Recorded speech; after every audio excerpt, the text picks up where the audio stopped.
Rasulullah SAW sudah menjelaskan di hadis yang sahih, man shalla alayya fil yawmi wal layla 10 marratin kutibat lahu syafa'at yaumil qiyamah. Di riwayat lain, adrakathu syafa'at yaumil qiyamah. Orang-orang yang salawat kepada Rasul dalam satu hari. Ini hadiah untuk tuan-tuan, puan-puan. Satu hari. Setiap satu hari tidak boleh lepas satu hari belum bersalawat kepada Nabi kita Nabi Muhammad sallallahu alaihi wasallam. Barang siapa yang bersalawat kepadaku dalam satu hari dan satu malam 10 kali saja. Hanya 10 kali. Saya yakin 10 kali tidak lebih dari 2 minit. Tidak lebih dari 2 minit. 24 jam dalam satu hari, 2 minit ikhlas salawat kepada Rasul. Apa yang kita dapat? Syafaat Rasul. Syafaat Rasul. Kalau kita dapat seorang berkata, orang-orang yang bersalawat kepada Sultan akan dapatkan hadiah besar. Bagaimana kita? Mau salawat? Tidak. Semua bersalawat. Setiap hari bukan 10 kali lagi. Mau 1.000. Supaya kenapa?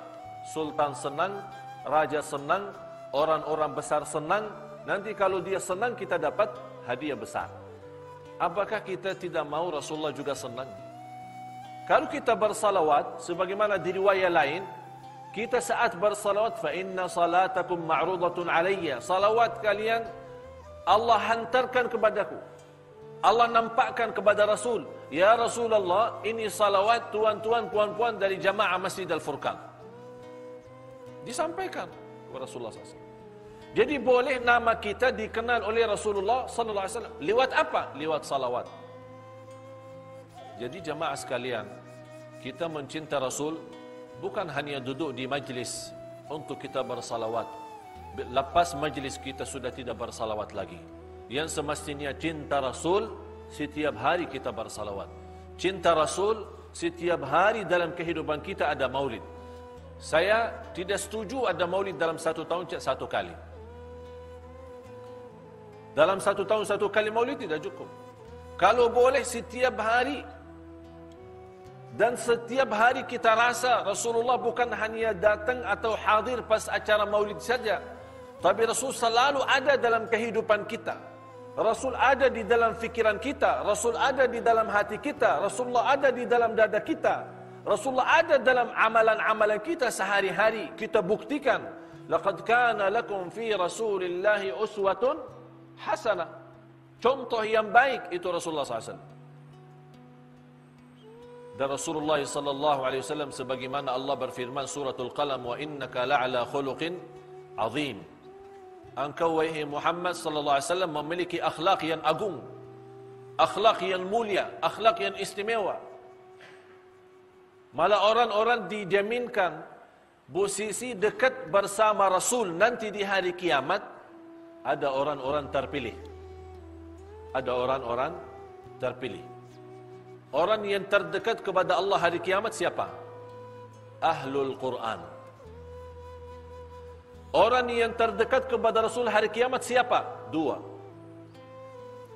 Yang pertama, orang yang senantiasa di dalam dunianya dia selalu bersalawat kepada Rasul. Rasulullah SAW bersabda, aqrabukum minni majlisan yawmal qiyamah aktsarukum alayya salatan. Orang yang paling dekat kepadaku hari kiamat, yang paling banyak salawat kepadaku. Kita berapa kali salawat? Kalau kita baca surat kabar 1 jam 2 jam. Kita tengok TV, ada lagi film barat lagi, kita tidak bosan, senang. 1 jam, 2 jam, 3 jam. Kita pergi ke mall, kita bawa hiburan, kita punya anak, budak jalan-jalan, busing-busing. Dari jam subuh, jam pagi, jam 7, pulang ke rumah sudah jam petang. Berapa jam habis? Hiburan, senang. Tapi berbanyak salawat kepada Rasul, kita mendapatkan duduk dekat sama Rasul hari kiamat. Jadi kita menjadi orang dalam satu majlis bersama Rasulullah SAW. Yang kedua, orang yang terdekat kepada Rasul nanti di hari kiamat, orang yang paling mulia akhlaknya. Ini soal akhlak. Sekarang banyak umat Islam, kerusakan umat Islam karena akhlak. Rasulullah sallallahu alaihi wasallam bersabda di hadis yang sahih, "Man kana yu'minu billahi wal yawmil akhir falyaqul khairan aw liyasmut." Barang siapa yang iman kepada Allah dan hari akhir, jaga dua hal. Saya bertanya tuan-tuan, puan-puan, iman kepada Allah tidak? Jawab. Iman tidak. Iman kepada hari akhir tidak. Faham hari akhir? Hari kiamat. Percaya hari kiamat? Yakin hari kiamat? Kata Rasulullah, kalau anda percaya Allah, percaya hari kiamat, mesti jaga dua hal. Berkata-kata yang baik atau diam. Atau diam. Ini sekarang kita kembali. Rasulullah sallallahu alaihi wasallam tidak pernah berbicara selain yang baik. Amar ma'ruf nahi munkar, zikir, istighfar, doa, baca Quran, berdakwah.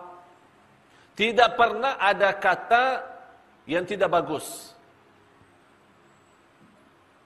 Semacam itu sahabat, semacam itu para alim ulama, semua menjaga.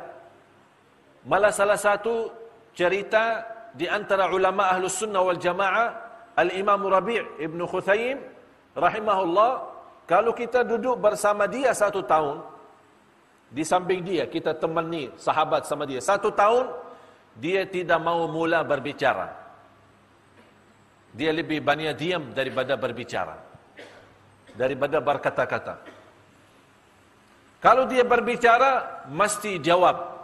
Kalau ada soalan, dia jawab. Kalau tidak ada soalan, tidak jawab. Assalamualaikum. Waalaikumsalam. Terus diam. Kalau kita duduk 1